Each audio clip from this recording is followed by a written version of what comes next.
കടുത്ത നടപടി തുടർന്ന് ഭാരതം പാകിസ്ഥാൻ പ്രധാനമന്ത്രി ഷഹബാസ് ഷെരീഫിന്റെ ഔദ്യോഗിക യൂട്യൂബ് ചാനൽ ഭാരതത്തിൽ നിരോധിച്ചു.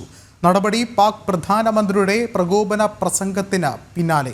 കൂടുതൽ വിവരങ്ങളുമായി ഗൗതം അനന്ത് നാരായണൻ ചേർന്നുണ്ട്. ഗൗതം, ശക്തമായ തിരിച്ചടിയാണ് ഭാരതം നൽകുന്നത്. ഒരുപക്ഷെ സൈബർ ലോകത്തിലും ശക്തമായൊരു തിരിച്ചടി തന്നെയല്ലേ ഇപ്പോൾ ഉണ്ടാകുന്നത്?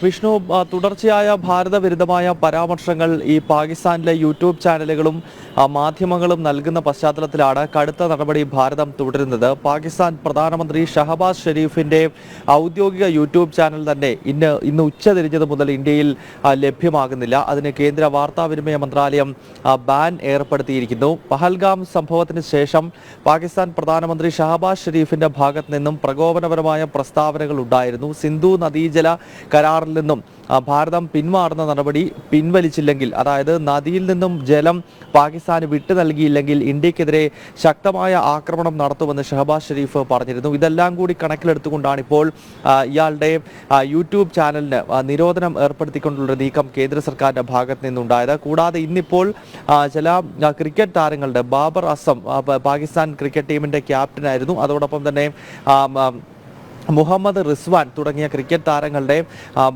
ഇൻസ്റ്റാഗ്രാം അക്കൗണ്ട് കൂടി ഇന്നിപ്പോൾ പൂട്ടിയിട്ടുണ്ട്, അല്ലെങ്കിൽ ബാൻ ചെയ്തിട്ടുണ്ട്. കൂടാതെ നമുക്കറിയാം ഏതാനും ദിവസങ്ങൾക്ക് മുൻപ് 16 പാകിസ്ഥാൻ മാധ്യമങ്ങളുടെ യൂട്യൂബ് ചാനലുകൾക്ക് നിരോധനം ഏർപ്പെടുത്തിയിരുന്നു. ഒപ്പം സിനിമാ താരങ്ങളുടെയും പാകിസ്ഥാനിൽ നിന്നുള്ള ചില മാധ്യമ പ്രവർത്തകരുടെയും ഇൻസ്റ്റാഗ്രാം അക്കൗണ്ടുകൾ ബാൻ ചെയ്തിരുന്നു. ഇത് കൂടാതെയാണ് ഇന്നിപ്പോൾ പാകിസ്ഥാൻ പ്രധാനമന്ത്രിയുടെ ഔദ്യോഗിക യൂട്യൂബ് ചാനൽ തന്നെ നിരോധിച്ചുകൊണ്ടുള്ളൊരു നീക്കം കേന്ദ്ര സർക്കാരിന്റെ ഭാഗത്ത് നിന്നും ഉണ്ടായത്. വിഷ്ണു, ശരി, ഗൗതമാണ് വിശദമായ റിപ്പോർട്ടുകൾ നൽകുന്നത്.